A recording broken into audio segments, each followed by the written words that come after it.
So we have also just drop in any kind of notes in the chat as we kind of go, and then questions into the Q&A. And Kevin's left some time at the end to answer all of your questions from today. And then let's kick it off. So we have Kevin Miller. He is an SEO and digital marketing guru, born and raised in Florida, and then he moved to the West Coast to start his dream job at Google. But after 2 years later quit and now runs a digital market agency called Grow. And Grow is one of the fastest growing digital market agencies based in Los Angeles. They specialize in SEO, but also offer paid ads, email, and SMS, as long as influence marketing, and are currently expanding to offer more. Kevin, we'll go ahead and share your screen. The floor is yours. Awesome. Well, first of all, thank you guys for having me, Bernard and Travis. It's great to be a part of this. I've been using ClearScope for years, well before we founded Grow. And so it's really cool to see it come full circle. Okay, so the topic for today, let me see if I can get this slideshow working. Can you see that okay? Looks perfect. Okay, perfect. So the topic for today is on Google Eat. We're going to talk about what it is, why it's important, and how it can impact your content. And I want to give a quick shout out to Camille Frecking. She works on my content team. She's our chief editor of health and regulatory affairs for Grow. And she put together this deck in collaboration with myself and just has done a ton of research, to make it a really impactful presentation today. So I'm very thankful for her contribution. So today we're going to talk about what is EAT and what is YMYL, which stands for Your Money, Your Life.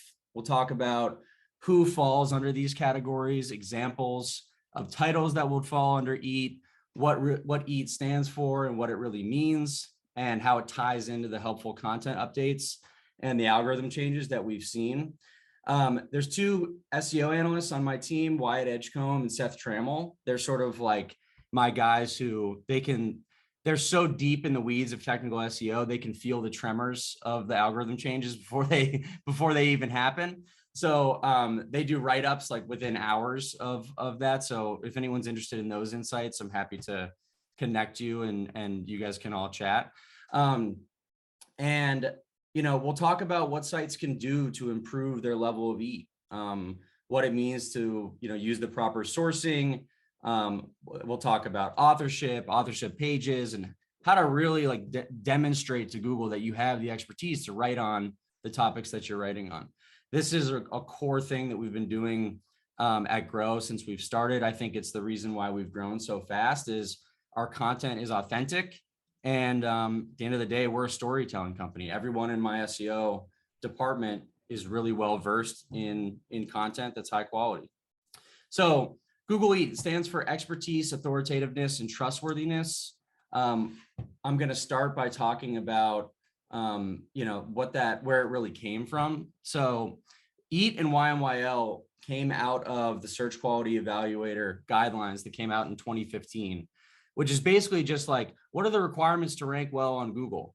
It talks about the fact that if you want to rank well on Google, you need to have content that has a real purpose. It needs to help users. If there's content created for any reason other than helping users and answering a question, it's not going to rank on Google. And so in order to get a high ranking spot on Google, the content has to be beneficial. It has to come from a source that's trustworthy, where you believe that the person who wrote the content knows what they're talking about.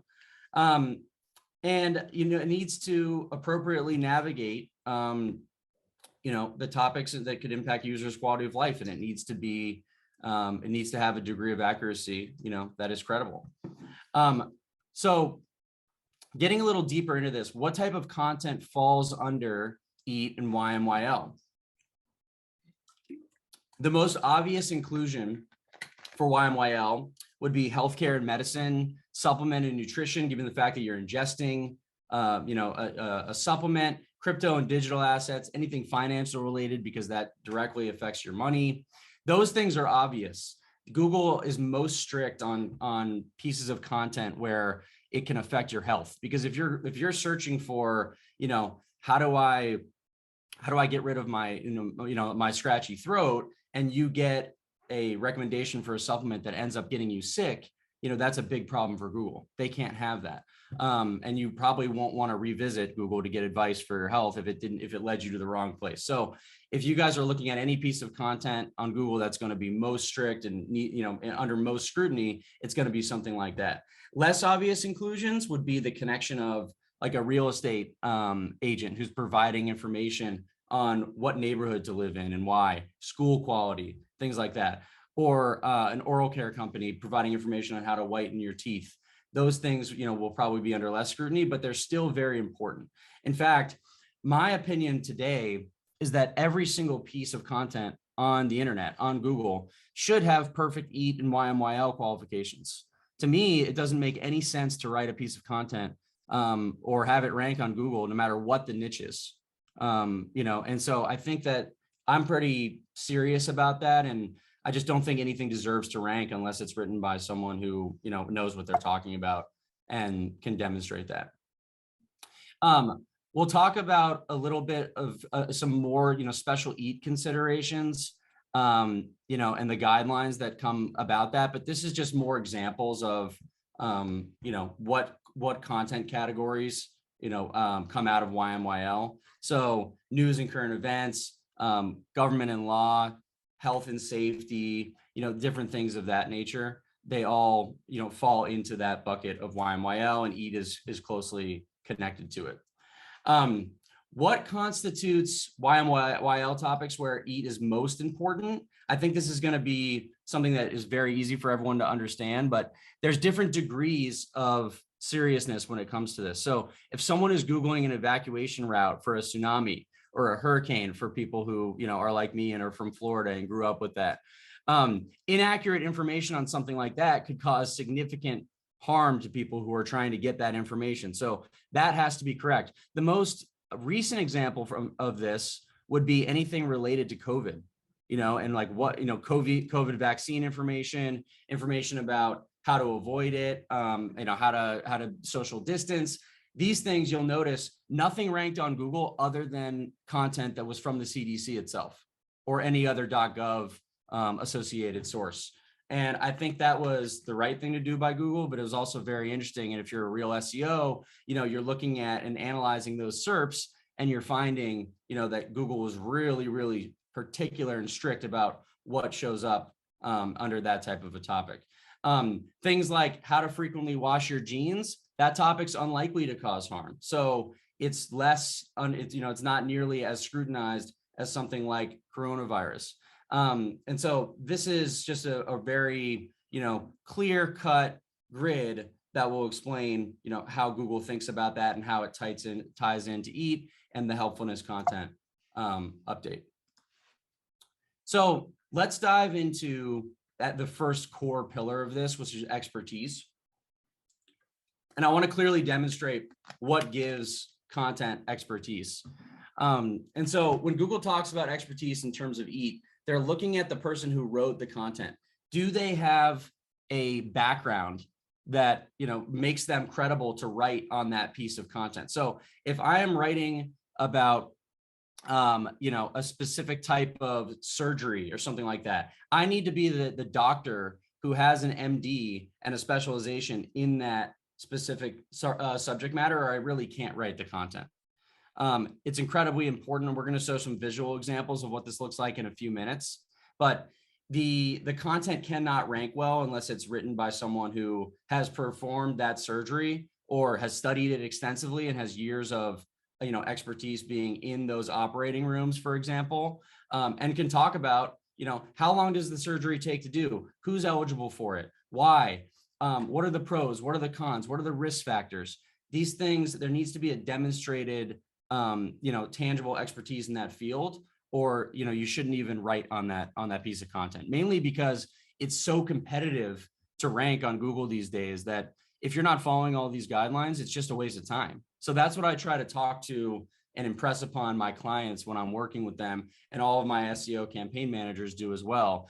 It's just not worth the effort unless you can truthfully demonstrate that level of expertise.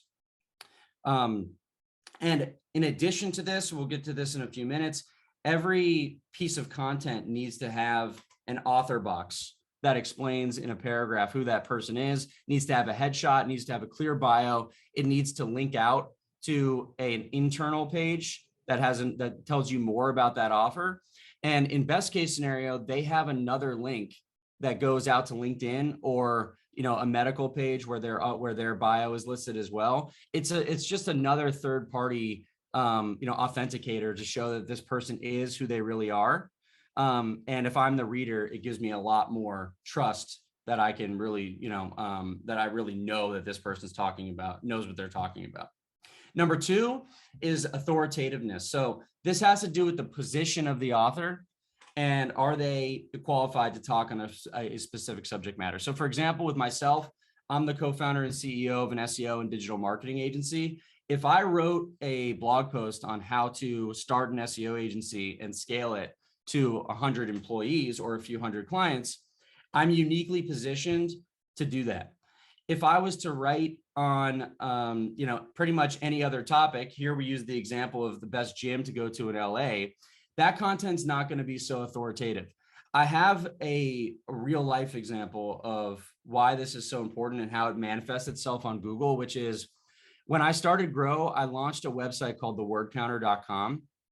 And it came out of just doing extensive keyword research at midnight on a weekend. I found that the term word counter gets 1.5 million unique searches a month. And that was interesting to me.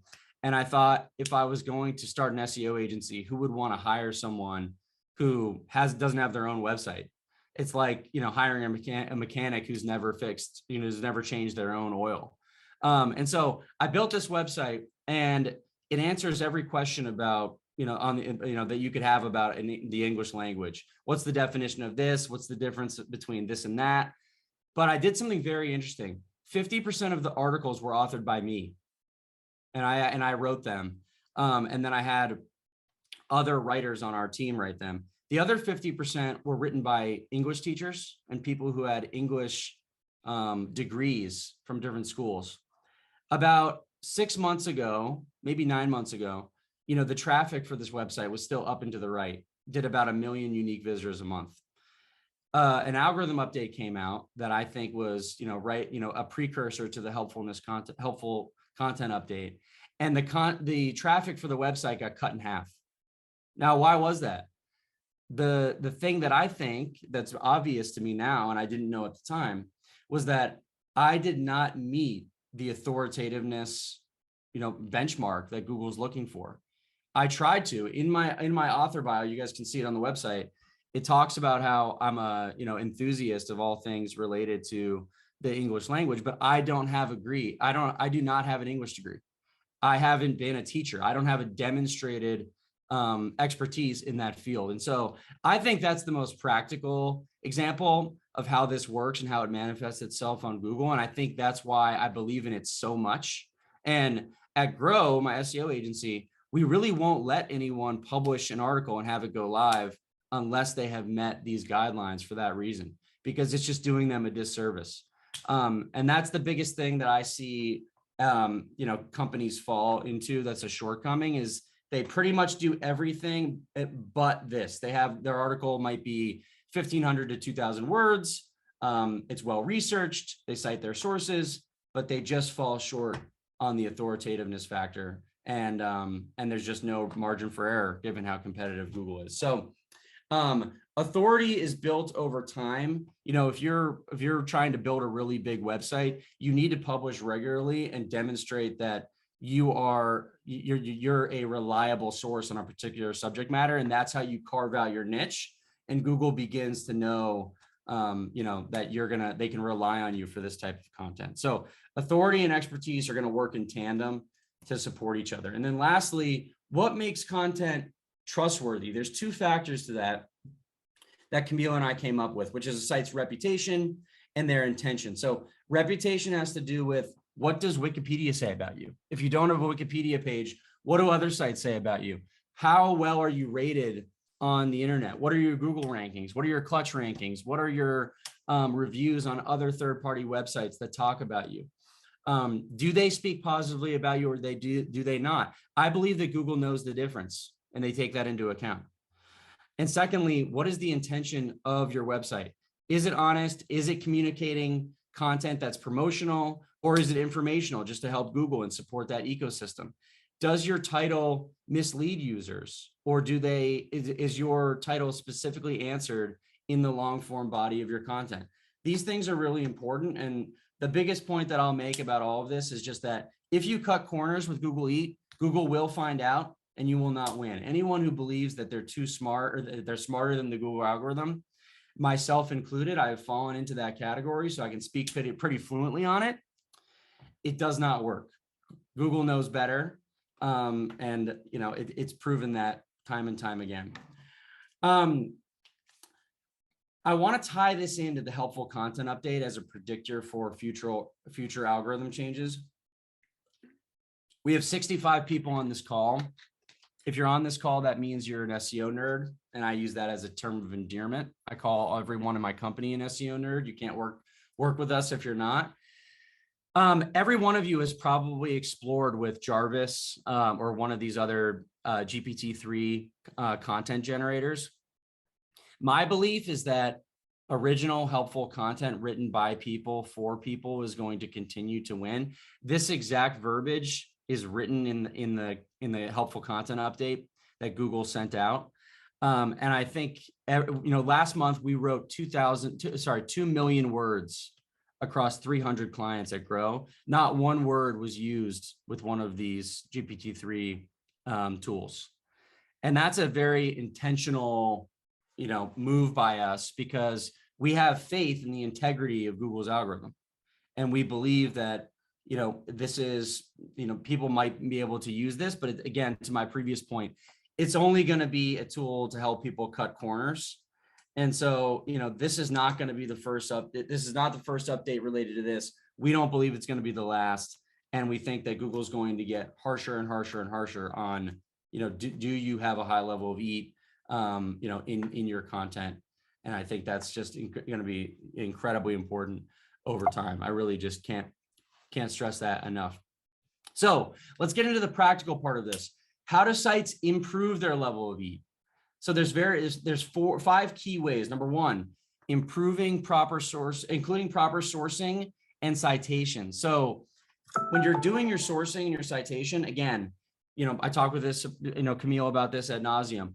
Your sources need to come from a .gov, a .org, or some other reputable site where they have extreme authoritativeness and they've had a long, 10, 15, 20-year history of being trustworthy on Google. By transitive property, that's going to lend trust to your content that you just wrote. Secondly, you need to regularly update your content, but only as appropriate. And I think that's a really important piece of this. A lot of times people update content where there is nothing new that was added to that content. You definitely do not want to fall into that group of people. Only update your content if the nature of the content lends itself to that. It has to be something where, maybe you're writing an article about COVID or about, Bernard was talking about the Ethereum merge. If you've got an article about Ethereum, this would be a very timely time to talk about the merge and its implications. But if you have a website like mine, where you're explaining the definition of a term, that's not subject to change every 6 months. So, you definitely don't want to go and update that for no reason. Secondly, I see people go and make updates to their content where they just go and update the date of publish and they change maybe a word or two. Some people have the theory that, that will ping Google to crawl your content again and trick it into thinking that it's new. No, again, that falls into the bucket of I'm smarter than Google. Again, there's 65 people on this call. None of us are, or else we would have invented Google. So don't fall into that pitfall. Only update your content if there's a real reason to do so.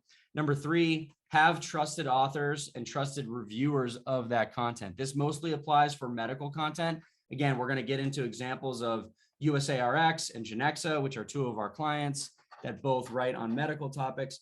You want to have an author who has a degree in that subject matter, but then you want to have another person who acts as a second authenticator who's reviewing that content and agreeing that it's real. You want to have a separate individual author page that gives the reader more in-depth look as to why that person is qualified. And then lastly, you want to have an advisory board that that also lends credibility to that. We have a client called Ritual. I'm going to give an example of what their page looks like. This is their medical advisory board. They've got experts here. They have a science team. This guy's the chief scientific officer. You can see his full bio here. It links out to his LinkedIn. These are all the credentials of Dr. Bucci. And then you've got the author and why she is qualified. So this is really important. This exists on every single article that Ritual has. You can then link into their standards. They talk about their clinical trial, their clinical study. These things are all supporting factors into why you should trust their organization. If we scroll into the footer, you can read about the clinical study. If we come here, you can read into, who they are and why. You see a bio on their CEO, their founder. Again, here's the scientific leadership team. Most of our clients are direct to consumer e-commerce. No one really goes to this level of depth. But if I'm a customer, not only does this help me rank on Google, but if I'm a customer, I'm more inclined to buy from this this D2C company because I believe that they've done their homework. Okay, so I think that's very important for us to think about. Okay, let's move on into, I'm going to share back here, into proper citing and sourcing and citations. We talked a little bit about this. Include your sources, include your references on each piece of content. Don't skip over that. Make sure that the data comes from reliable sources. And like we mentioned, use a .gov, use a .org, use a .edu. We talked about regularly updating your content, when to do it, when not to do it. We talked about the authors and reviewers and making sure that they're trustworthy, denoting that they're an MD, a DO, a PhD, a CPA, etc. If you have that, you want to make sure that you can do it. We talk about the authorship and contributor pages. I want to go back here and show what this looks like for one of our clients, USARX. So this is exactly how it manifests itself. And this is really, I think, the best that you can do is you're writing an article about the causes of insomnia. You can see the publish date. You can see who's it written by. If we link out into this, this is a direct application of what I would suggest. You can see why the CEO and the founder is qualified to write on this. If we go back here, it's fact-checked by a second party, Jacqueline Hensler. This takes us to the medical writing team page. You can see the URL matches that specifically. And then we go into not just the CEO, but we have a medical writer. We have another medical writer. We can see what their credentials are. We go back to the main content page and we can see it's medically reviewed by Eric Rivera. Takes us back to the same page. And it has a bio on Eric Rivera and why he is who he is and why you should trust the content. So this is, potentially overkill, but if I'm looking at this and I'm a consumer and I'm a reader, or if I'm Google, I'm really going to believe this. And then every article that we write that talks about something as important and controversial as insomnia, you're going to notice that, it's 2,000, 2,500 words in content. Our references are from the Mayo Clinic, which is a world-renowned organization that everyone can trust. Same is the case with the Cleveland Clinic, the Sleep Foundation, and then WebMD. And that is, a direct application of how I would suggest everyone on this call who's writing content should demonstrate their EAT qualifications to Google. Next is an example of our client, Genexa. You can see this content was written by Camille. She's got an MS from pharmacology from Ohio State University. And this is a direct call out of where you would place this in the byline for an article.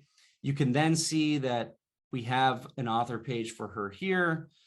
She's got a demonstration of her Master's of Science in Pharmacology at the top of the article, and then here's her bio. So I know I'm going through this kind of ad nauseum, but I just want to make it very clear of the direct application. There's many ways to do it.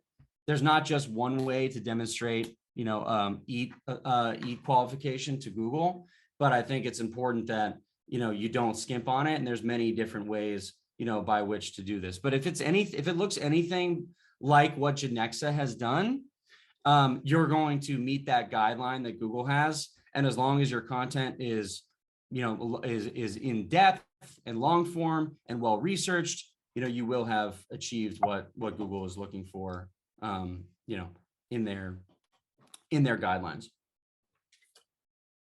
The extra credit would be to have an advisory board. I would say we have 300 clients. I would say maybe 15 to 20% of them have an advisory board. If you have the opportunity to do that, you absolutely should. We have a new company that we're working with called Mosh. It's founded by Maria Shriver and Patrick Schwarzenegger. They have a protein bar that is focused on, it's essentially called a brain food. They've got a charity that they're giving money to. 1% of all their profits goes to an Alzheimer's foundation. And they've organized an advisory board that's with, probably the top 5 to 10 Alzheimer's doctors in the world. And so we use that to show off that they have the expertise in that particular space. And then their customers can actually interface with that advisory board. And they do Q&As to give their regular consumer access to people of that caliber who otherwise would never be available. And then this again is just an example of what an elite group of advisors looks like and how they get demonstrated on the Genexa website. And so the bottom line is that EAT has the potential to positively impact content and exponentially build scale for your content. And each step towards EAT helps you put more into improving EAT. The more that you get put into it, the more you're going to get out of it, the better reputation you will earn with Google, and you're going to have longevity with publishing on Google. You're not going to, the more trustworthy you can be, the less risk you'll have of waking up one day and having your content be downranked because you didn't meet these guidelines. So while EAT is directly related to YMYL topics, the thing is more and more topics are becoming considered YMYL. And that's why I'll end this conversation the way I started it. I believe that every single piece of content on Google, agnostic of subject matter, needs to meet these guidelines. I think that you should really scrutinize why you're writing the content if you're not going to go to these lengths. I believe that people worry about algorithm updates all the time, but if you just go to this length, you'll never have to worry about being negatively impacted by an algorithm update, because you will inherently be doing what Google wants you to do since the day they were founded, which is produce information that answers a question for the consumer that is trustworthy and real. So with that, I would love to open it up to any questions. I'm obviously very passionate about YMYL and Google Eat, and it's something that I believe is the whole reason for the success that we've had as an agency and why we are delivering, improved rankings for our clients. So I'd love to get into it and answer any questions that I can. Awesome. Yeah. Great job. We do have a couple questions and Camille's knocking them out as we go. I think one of the ones we want to touch on first is kind of, can you overdo EAT to the point where Google views your site negatively? And Camille kind of answered it, but I think it might be a good point to kind of drive home too. Well, I think it's possible to overdo EAT. But I think it's kind of, you don't, if you're writing from a place where, you have an advisory board and you've checked all those boxes, there's no reason to overdo EAT. The only reason would be to try to, if you're not actually legitimate and you want to try to trick Google into thinking that you are when you're not. I think you just need to have the author page. You need to have credential in that space. You need to demonstrate that you have an advisory board, and that's really it. You don't need to go and try to tackle it ad nauseum. You need to cite your sources like we mentioned. As long as you do that, I think you're totally fine. Awesome. And another question from Jeanette. How would you recommend a client deal with needing writers to use pen names or aliases due to safety concerns or harassment? What would the nature of the safety concerns be? Like, people reaching out to them and possibly, I think you see it sometimes like in the affiliate space, maybe she says correct, harassing them. I guess the topics kind of range, but you have some people that do the personas where they want to hide their identity for maybe not honest reasons. But what are your thoughts on that, about having a pen name? I think it's tough. I think if it's a difficult thing to navigate. Google doesn't want you to have a pen name. It's just as simple as that. They want it to be authentic, where the person who wrote the content, they're demonstrated on the page. I think that if you do have a pen name, then having a second reviewer and having that reviewer's bio be authentic would help with that. And that could be a case where that second factor authentication could help get you over the edge. But nothing's more important than preserving your safety and not being harassed. So it's weighing the pros and cons. Yeah, she kind of elaborated a little bit. They are a religious site, which kind of falls under YMYL, but writers often get harassed. Got it. Yeah, I mean, there's always going to be edge cases to that. I think that's tough. I think in that event, there's no ranking high on Google is not more important than someone's safety. So I would just make sure that the content is accurate. And if you do that, you're still providing value to the person who's reading it, and that's most important. Agreed. And we got another question from Phil. Do you think sites that use an authoritative author but use ghostwriters behind the scenes will fare okay? Yeah, I do think they can fare okay. I think the ones that won't fare okay and should not fare okay are the ones that are using these content tools that use GPT-3. Because I think no matter, my opinion is, and always has been, that Google knows if a computer wrote the content versus a real human being. The algorithm can sense emotion and can sense intonation, the way that someone's talking about a topic. They can sense passion. So I think a ghostwriter is okay as long as it's a real human being and you can be truthful about that. I think you're totally fine. It just can't be computer generated. That's most important. Sounds good. And then we have a couple questions around the advisory board. I guess the first one would be, where should a site that wants to establish an advisory board start, especially if they lack resources? Great question. So first of all, I think that when you're creating your advisory board, when you reach out to individuals who want to be a part of it, it's a very flattering thing. Camille and I have gotten really deep into the medical community now, because one of our biggest value adds to our clients is that we can help them manufacture that advisory board. A lot of people don't have the connections, but basically what we do is we reach out to them. We let them know why they, are desirable to us. We can kind of negotiate equity deals between them and the client, or some sort of small financial compensation.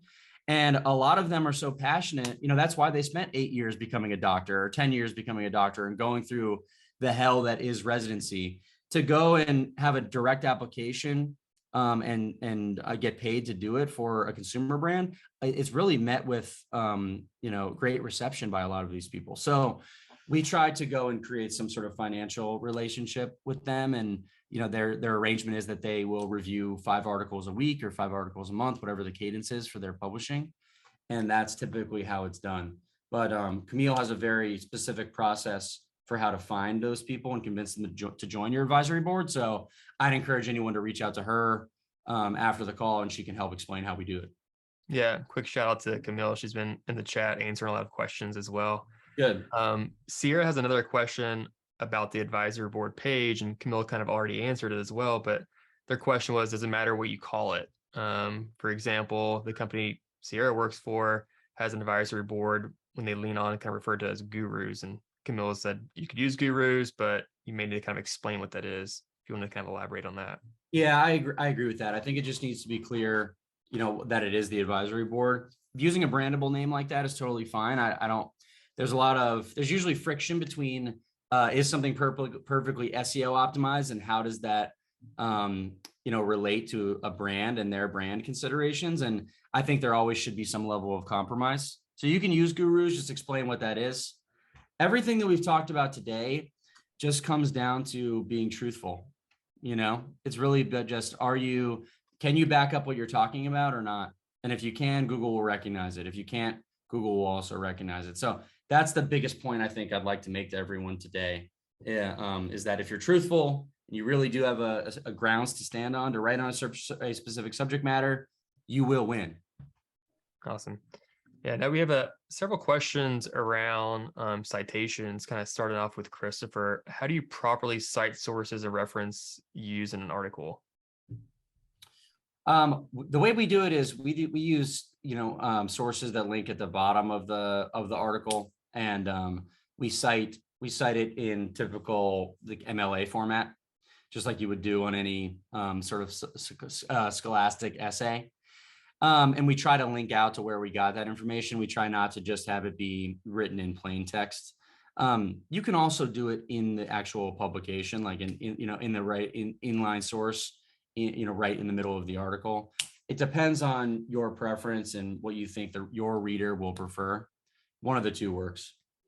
Okay, that makes sense. And if that is a question, if internal bio pages aren't an option, is it sufficient to link to an author's LinkedIn page in the bio box?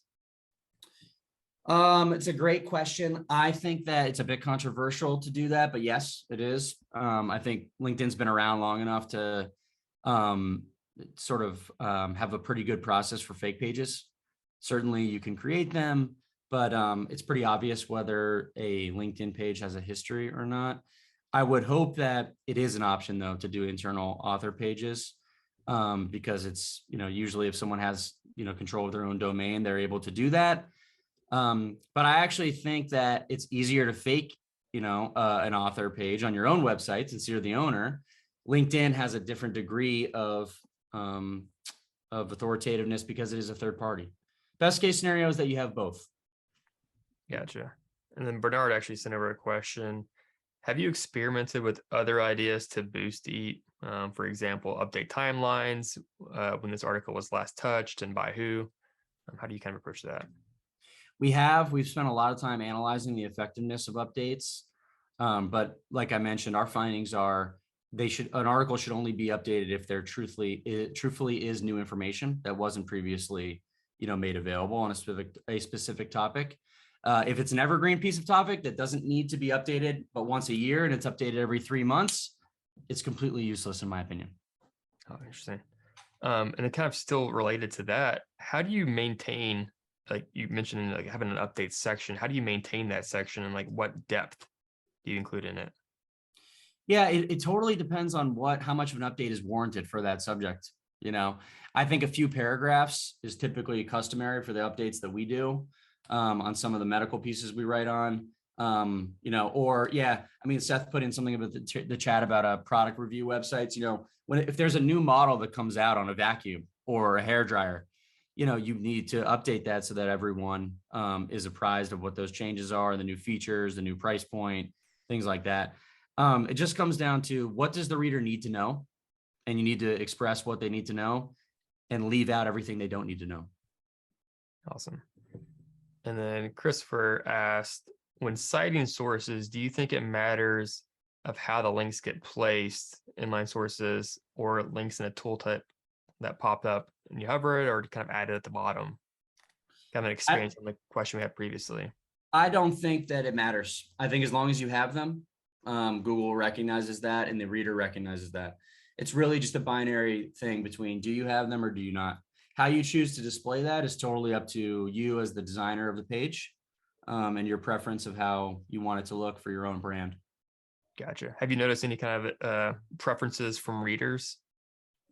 I think the tooltip is fantastic. I think that's pretty universally understood by readers on the internet, and I like it, and it's not invasive for me as a reader. And so I'm actually a fan of that mechanism. Excellent. And then we have a question from Natalie. If writers are testing products and the article is medically reviewed, fact-checked, is it going to harm a site if the writer is not an expert in the product or topic? Can you say that question just one more time? Yes. If your writers are testing products and the article is medically reviewed or fact-checked, is it going to harm a site if the writer is not an expert in that product or topic? I don't believe so, but here's the thing about that. If you are reviewing a product, I've chatted with Seth and other members of my team about this ad nauseum. You need to be able to prove that you ordered the product, that you used it, that you are taking photos of yourself holding it. A lot of product review sites that really got destroyed in the most recent update were ones that were regurgitating product reviews from other product review websites and couldn't demonstrate that they actually purchased the product and owned it. So you have to have firsthand experience using it, and it needs to be over an extensive timeline that's long enough to actually figure out if the product is good or not. And so that's the most important thing, is that you're actually using it. And if you are, you're great. If you're not, you're not great. Yeah, I agree with that. And then Cindy asked, how much does volume of content published matter? In other words, is it more important to publish 20 articles in one day, or is a regular publishing schedule of, say, 1 to 3 articles per day sufficient to build authority? It's a fantastic question. I would love to debate this with other SEOs. I'm sure they have differing opinions. The way that we handle it is, I like to demonstrate to Google that we are going to write on a specific content for a specific subject for a long period of time. So if I am trying to build authority, I want to publish 1 time a day, every day, for multiple years. So for example, the way that I built up my grammar website, thewordcounter.com, is we published 3 times per day, every single day. If you don't have the money or the time to be able to publish that much, that's totally fine. You can publish every other day. But I don't think there's a benefit to publishing, 20 articles on a day and then taking a big break. I think you need to regularly show Google that you're going to be contributing to their ecosystem. And if you do that over an extended period of time, you will start to build that authority and that trustworthiness with Google, and you're going to see it in your rankings. And then, I think it's also important to note, like, every article that we published on this grammar website was an A+ in ClearScope. And there was a direct correlation between high rankings and we actually tested it with things that weren't graded in ClearScope. So that's the final check that I put on all of our content, in addition to all the content that we do for all of our Grow clients. Fantastic. And Craig has an interesting question. It's like, how can you spot that a writer, as in like a team member or a freelancer, is using GPT-3? Is more of like a protection of your brand? It's an interesting question. I have done so much intense experimentation with it that I can tell just by reading it. I think it is hard for the layman to figure out if it's been written by using GPT-3 or not. But my opinion is what it's always been, is that Google knows. Doesn't matter if I know, the reader may not know. I think Google knows. And I think that's all that matters when you're trying to have sustained rankings, because the whole game in SEO is anybody can get number 1 for a specific term for a short period of time. I think everybody on the call has probably done that, has achieved that. But do you have staying power? And that's most important, because if you don't have staying power, then all of your efforts, become worthless. And I think we are all trying to avoid that. And so I'm just not. I think there are use cases for GPT-3. For example, if you're writing headlines for Facebook ads, Google ads, Instagram, any type of product page copy, you want to speed up that process, meta descriptions, there's a lot of direct applications, but not long form content that you want to have staying power. Perfect. We have 3 more questions. If I forgot any or missed any, feel free to keep dropping them in the Q&A box, actually, because we have a couple more now. Yep. Bernard asked, how do you navigate a situation where you might want to link out to an authoritative source, but your client disapproves? Oh, man. We do run into this, Bernard, so I like it. We try to have an open conversation as to why that client wouldn't want to link out to that source. If it's a valid reason, for a brand reason or for any other reason, ultimately it's their brand. We're not going to force them to do anything. What we try to do is find another source that they can agree on that has similar authoritativeness. And we try to come to a compromise, and then we publish that source. So sometimes we do run into that. There's a valid reason that they have, but that's where you have to just be, talking human to human, and you need to find a compromise. Typically, we always land on something that it has a similar effect. Gotcha. That helps. And then Phil asked, any advice on recruiting experts to write for your site? Yeah, I mean, the best people to talk to on my team, we have a girl named Emmy. She manages all of our writers. Bridget Reed, Emmy LaCroix is her name if you guys are looking her up on LinkedIn. Bridget Reed is our head of content. They work together to manage all of our writers. We have a website called copybuddy.com where we have a Rolodex of 1,000 writers at all different price ranges and they're verticalized based on, their area of expertise. It's hard to find these writers, but what we do is we've been working in this game for so long, we have writing samples on file for every single person. And so you can use that website to be connected with an expert. But the place that we started was Upwork. We started the company by recruiting writers on Upwork, and I would meet with them in person and I would figure out, are they really, what other pieces of content have they written? Do I believe that they can do a really good job? Are they trustworthy? Can they deliver on the right timeline? Are they the right price? So we kind of productized that process into this website, copybuddy.com. So any of you can feel free to use that, and it can save you all the time and effort of doing so. But if you're starting from scratch, I would start with Upwork, or I would start with Scripted. That's a good third party that, is heavily venture backed, that has gone through this process as well. But I went through Upwork to find 3 writers that had English degrees for my grammar website before we even started Grow.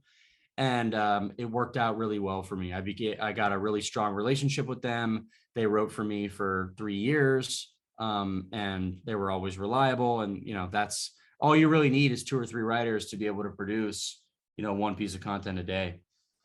Awesome. And then Phil kind of also asks, is this the end of the 10 cents per word freelancer? Which then can be more expanded to how do you compensate writers, and what's the best strategy for working with freelancers? The way I try to do is to come at a rate per article. I don't love the cent per word, even though we definitely do compensate writers in that way. Sometimes, it's unavoidable, but pricing that way sometimes can incentivize people to write more words. Google doesn't like that. There's no sense in using more fluff to get to a certain, end conclusion. It's almost similar to, the way that paid ad teams charge a % of ad spend, kind of incentivizes them to spend more money. They should actually be charging on a CPA model, so their incentives are aligned with the customer. But no, I don't think it is. I think it's all on a case-by-case basis. You just have to, build a strong relationship with the writer and understand what's going to work for them financially. If you can guarantee them a certain level of volume, you're going to have a better chance of negotiating with them in a way that works for you. Gotcha. And then Pat has a question. How important is consistent style and tone coming out of a company? Incredibly important. Incredibly important. I think both for the reputation of Google, but also for your reader. The reader doesn't want to go back and forth. They want to know that they can expect a certain type of language from you and have it be consistent. I think that's any brand or creative director would agree with that. Consistency is paramount. Perfect. And then Bernard's got another question. How does someone work with Grow?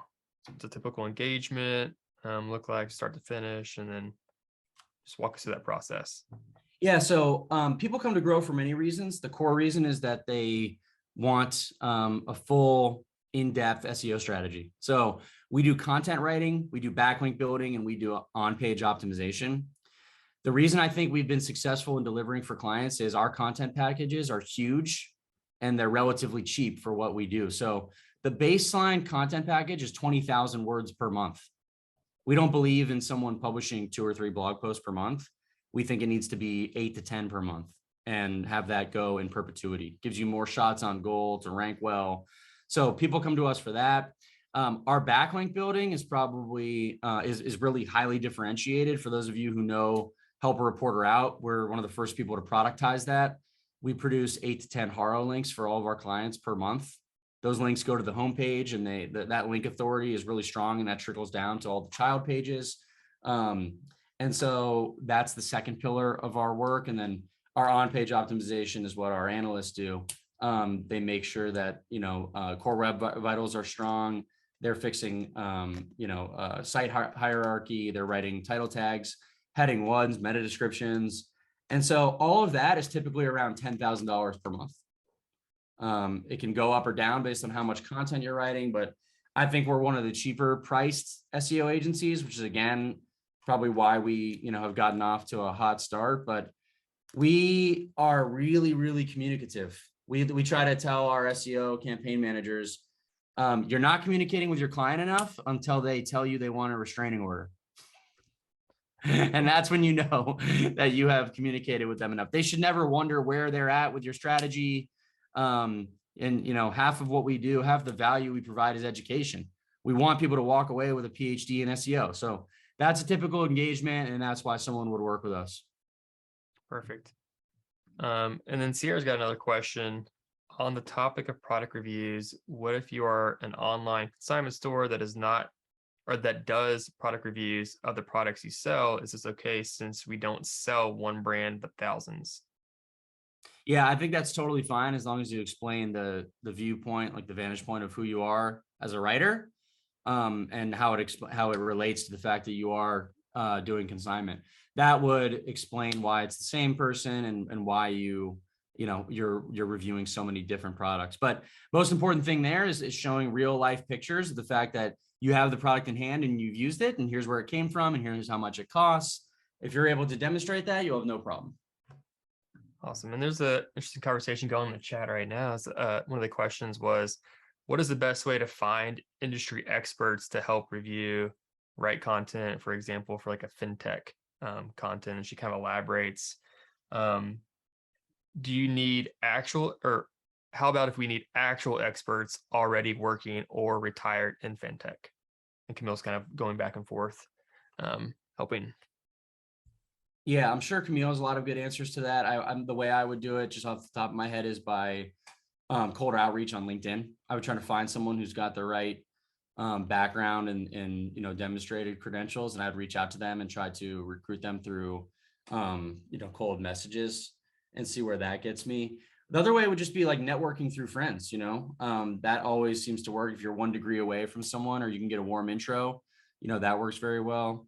But this, it's a flattering thing to be approached with something like that. And then, of course, have some sort of compensation tied to it. There's also platforms like intro.co or mentorpass.com where you're able to pay, $50 or $100 to talk to an expert. And on that call, you can ask that person. If they say no, they can connect you to friends who have the same thing. So I've made great use of those two platforms to help shortcut my learning process on a number of topics. I would suggest everybody, give that a shot as well. Oh, fantastic. Those are good resources. And looks like we have one last question from Christopher. Is the honcode.net something you consider reputable enough to try and get accredited by? Where is that in the chat? I'm not seeing that. It's in the Q&A, but I'm not, Christopher, that link's not working. I'm not sure if you can try it again. Yeah, I'm trying to go to that website. I actually don't know what that is, so I can't confidently speak on that. I just don't have any experience with it. Awesome. Well, thanks again, Kevin. This has been fantastic, and we got a lot of questions answered, and we're kind of wrapping up on time. But everyone, if you got it, can you drop a note on Twitter for Kevin? We'll drop his Twitter handle in chat. Let him know how much you appreciate his time today. If you have any more questions, and of course, we dropped in Grow's website as well if you want to hire them for more work. But Kevin, do you have anything you wanted to add before we give everybody their day back? I just wanted to give my email. It's just Kevin@Grow. Anyone who has any questions, feel free to email me. I have no expectation of anyone becoming a client. I love this stuff. I live and breathe it. I'm happy to talk for free. So, just please reach out, and would love to nerd out on anything SEO related. So thank you guys for coming. And again, I really appreciate being asked to do this. Awesome. Well, everybody have a great rest of your day, and take care. Bye. Thank you. Now, before we wrap this up, don't forget to share, like, and subscribe so you don't miss out on more great content from the industry's best SEOs, content marketers, and content strategists. The ClearScope webinar series happens every week and helps SEO content creators of all skill levels advance their knowledge. Hope to see you. Tune in next time.